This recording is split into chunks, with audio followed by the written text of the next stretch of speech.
ሞሳድ በኤአይ የታገዘውን የኢራኑን የኒውክሌር አባት እንዴት ገደለው? ለበርካታ አስርት ዓመታት ሞሆሰን ፋክሪዛዴህ በእስላማዊቷ ሪፐብሊክ ውስጥ እንደ መንፈስ የማይታይ ሆኖ ኖሯል። በቀን ተራ የፊዚክስ ፕሮፌሰር ቢመስልም በሌሊት ግን የኢራን የኒውክሌር ቦምብ አባት በመባል የሚታወቅ ሲሆን ለእስራኤልና ለምዕራባውያን ደግሞ የጥፋት ቀማሪ ነበር። በዩኒቨርሲቲ ተማሪዎች ዘንድ በደረቅነቱና በቀመሮቹ በመጠመዱ ቢታወቅም የምዕራባውያን የስለላ ተቋማት ግን የኢራን የኒውክሌር ህልም ዋነኛ ሞተር አድርገው ይመለከቱታል። ለኢራን ገዢ አካል ከጀነራሎቹ በላይ በጥብቅ የሚጠበቅ ውድ ሀብት ሲሆን፣ ለእስራኤል ግን በመካከለኛው ምስራቅ ያለውን የኃይል ሚዛን የሚቀይር ስትራቴጂካዊ ስጋት ነበር። ፋክሪዛዴህን የማዳን ሂደት እጅግ የሰፋ የትዕግስት ጉዞ ነበር። ገና በ2007 ዓ.ም በሞሳድ የክትትል ራዳር ውስጥ ስሙ ከታየበት ጊዜ ጀምሮ የስለላ መኮንኖች የእሱን የዕለት ተዕለት እንቅስቃሴ ወደ ተገመተ ሂሳብ ቀመር ቀየሩት። ወደ አብስርድ የመዝናኛ ከተማ በሚያደርገው ሳምንታዊ ጉዞ ላይ ያሉትን እያንዳንዱን የፍጥነት መገደቢያዎችና የጥበቃ ሽክርክሪቶች በጥንቃቄ አጠኑ። በመጨረሻም አንድ ልዩ ስልታዊ ድክመትም አገኙ። በቪላው አቅራቢያ የሚገኝና ጥበቃው ለጥቂት ሰከንዶች የሚላላበት ስትራቴጂካዊ ጠባብ መስመር። ይህ ላፍታ የሚከሰት ተጋላጭነት በመሬት ላይ ምንም አይነት የሰው ገዳይ ሳይሰማራ ተልዕኮውን ለመወጣት አመቺ መድረክ ሆነ። የጥቃቱ ቴክኒካዊ አፈጻጸም በሎጂስቲክስ ረገድ እጅግ ደፋር የተባለ ስኬት ነበር። ወደ 1 ቶን የሚጠጋ ክብደት ያለው ልዩ የጦር መሳሪያ ስርዓት ወደ አገሪቱ ለማስገባት መሳሪያውን በደርዘን የሚቆጠሩ ጉዳት የሌላቸው ወደሚመስሉ ክፍሎች ተበታተኑ። እንደ እርሻ መሳሪያዎችና የቤት ውስጥ ቁሳቁሶች ተመስሎ በድብቅ ድንበር ከተሻገረም በኋላ በኢራን እምብርት ውስጥ በሚገኙ ሚስጥራዊ ወርክሾፖች ውስጥ በጥንቃቄ ተገጣጠመ። ይህ ተራ መትረየስ አልነበረም። ይልቁንም ከፍተኛ ጥራት ካላቸው ካሜሮች ጋር የተቆራኘ የሮቦት ጠባቂ ሲሆን፣ ተራ በሚመስል የፒካፕ መኪና ላይ በተጫኑ እንጨቶች ስር በሚስጥር ተደብቆ ተዘጋጀ።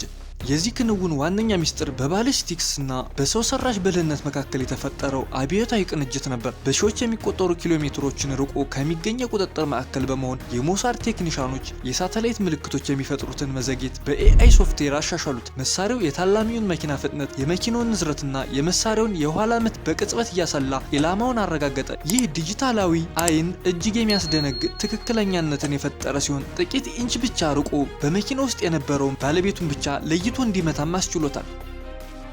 3 ደቂቃዎች በአብስርድ የመዝናኛ ከተማ ኢራን። ዓመቱ እንደ አውሮፓውያኑ የዘመን አቆጣጠር ኖቬምበር 27 ቀን 2020 ነበር። ያ የተቀመረው የሂሳብ ወጥመድ በመጨረሻ በተግባር ላይ ዋለ። የፋክሪዛዴህ መኪና ፍጥነቱን ሲቀንስ ተደብቆ የነበረው መትረጊስ በድንገት ነቃ። በመኪናው የፊት መስታወት ላይ የጥይት ናዳ በማዝነበም ሰባበረው። ሳይንቲስቱ ከመኪናው ወጥቶ ለማምለጥ ቢሞክርም ያ የሮቦት ዘበኛ ኢላማውን በቅጽበት በማስተካከል ገዳይ ጥይቶችን አርገፈገፈበት። በ3 ደቂቃዎች ውስጥ ተልዕኮ ተጠናቀቀ። የፒካፕ መኪናው የራሱን ማስወገጃ ፈንጂ በማፈንዳት ያንን የላቀ ቴክኖሎጂ ማስረጃ ወደ አመድነት ቀየረው። በአካል በቦታው ባልነበረ ተኳሽ አማካኝነት ያ በከፍተኛ ጥበቃ የሚጠበቀው ሰው ሕይወቱ ተቀጠፈ።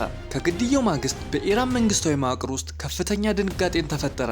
የመንግስት መጀመሪያ መግለጫዎች ከደርዘን በላይ አጥቂዎች ጋር የተደረገ የጀግንነት ጦርነት ለማስመሰል ቢሞክሩም ማስረጃ ለመገኘቱ ግን በማሽን እንደተበለጡ ገባቸው። በማህበራዊ ሚዲያዎች ላይ የተሰራጨው መሳለቂያም የገዢው አካል የጸጥታ መዋቅር አይነኬ ነው የሚለውን ተረት አፈረሰው።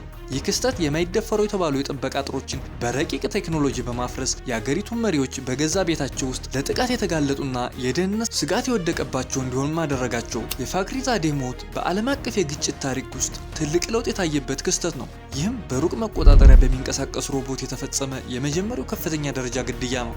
እስራኤል የኒውክሌር እድገትን ለማደናቀፍ ያላትን ቁርጠኝነት ቢያሳይም ግድያው የኢራንን ምርምር አፋጥኖታል ተብሎ ይታመናል። በመጨረሻም የአብስርድ ተልዕኮ ዓለምን አዲስና አስፈሪ ሁኔታ ላይ ጥሏታል። ይህም ጦርነት ያለ ወታደሮች የሚካሄድበት፣ የህይወትና የሞት ውሳኔዎችም በቀዝቃዛውና እጅግ ትክክለኛ በሆነው የአልጎሪዝም ስሌት የሚወሰኑበት የወደፊት ጊዜ እየመጣ መሆኑን ማሳያ ናቸው።